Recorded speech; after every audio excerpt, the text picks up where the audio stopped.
Puji Tuhan, selamat pagi Shalom. Pagi ini saya ingin membacakan dari buku Renungan Air Hidup dengan tema Nyanyian Kemenangan Setiap Hari. Hakim-Hakim 5 ayat 3 berkata, "Dengarlah, ya raja-raja, pasanglah telingamu, ya pemuka-pemuka.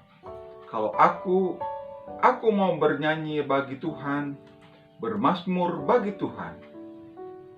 Ketika orang sedang dilanda duka, kecewa, atau putus asa, jarang sekali dari mulutnya terdengar nyanyian pujian. Kalaupun ia bersenandung, yang dinyanyikan pasti lagu-lagu yang selaras dengan kondisi atau keadaan yang sedang menimpa.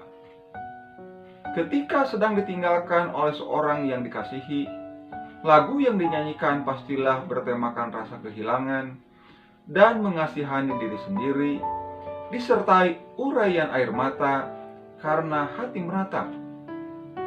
Nyanyian tersebut takkan membuat sedih hilang, malah semakin menenggelamkan pada kepedihan yang kian mendalam. Bagi orang percaya, nyanyian kemenangan dan sukacitalah yang harus keluar dari mulut di segala keadaan, bukan nyanyian cengeng tanda frustasi, kecewa dan gagal. Biarlah setiap nyanyian dan pujian kita selalu menjadi tanda kemenangan atas setiap pergumulan hidup kita, tanda kita mengimani janji-janji Tuhan. Dalam Hakim-Hakim 5 ini, Deborah sedang menyanyikan nyanyian kemenangan bagi bangsa Israel. Nyanyian yang bermuatan iman, yang membuat musuh gemetar dan lari tunggang langgang. Nyanyian pengagungan yang menyenangkan hati Tuhan, yang menggerakkan tangannya untuk bertindak. Karena pahlawan-pahlawan di Israel siap berperang, karena bangsa itu menawarkan dirinya dengan sukarela, pujilah Tuhan, demikianlah akan binasa segala musuhmu, ya Tuhan. Tetapi orang yang mengasihinya bagaikan matahari terbit dalam kemegahannya. Lalu amanlah negeri itu 40 tahun lamanya. Hakim-Hakim 5 ayat 2 dan 3. Hal itu menunjukkan bahwa Deborah sangat percaya akan kuasa Tuhan. Ia berkeyakinan jika Tuhan ada di pihak bangsa Israel, siapa yang dapat melawannya? Bangsa manakah yang dapat menahan dan menghentikan keperkasaan Tuhan? Nyanyian kemenangan seperti inilah yang dapat menghasilkan mujizat, sebab Tuhan bersemayam di atas puji-pujian umatnya. Mazmur 22 ayat 4. Bila Tuhan sendiri yang bertahta di atas pujian yang kita naikkan, maka sesuatu yang dahsyat pasti terjadi. Kemenangan, pemulihan, kesembuhan, dan berkat-berkat-Nya dinyatakan atas kita.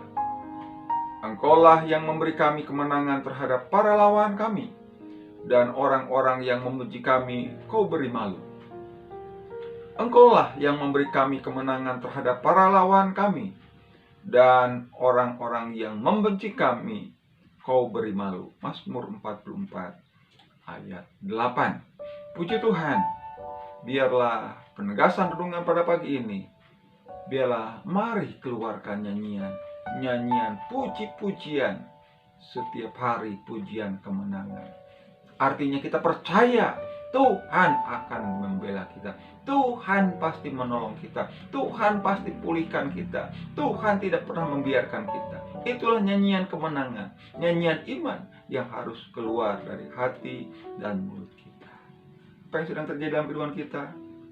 Boleh kita mengalami keadaan kegagalan. Boleh mengalami mungkin kita sedih, duka cita karena kehilangan orang yang kita kasihi, tapi nyanyikan terus nyanyian iman kemenangan bahwa Tuhan tidak pernah meninggalkan kita.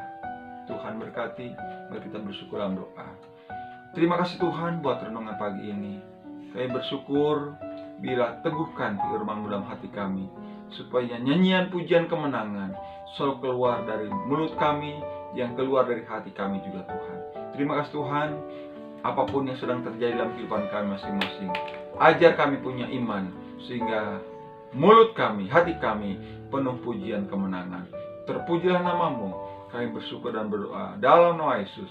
Haleluya. Amin. Puji Tuhan. Shalom.